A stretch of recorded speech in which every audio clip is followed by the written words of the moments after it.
Храпите по ночам, не даете покоя своим родным и сами уже устали.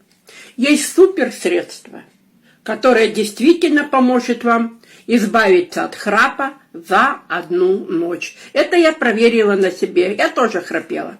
А для этого берем тряпочку ХБшную, складываем ее несколько слоев, примерно вот так, 4 слоя. И покупаем в аптеке настойка мяты перечной. Это стоит копейки, а результат на миллион. Берете эту тряпочку и туда 10 капель этой настойки мяты перечной. А потом берете, когда ложитесь спать, это делаете перед сном, положите вот эту салфеточку рядом с подушкой. Спать будете, как младенец, о храпе просто забудете.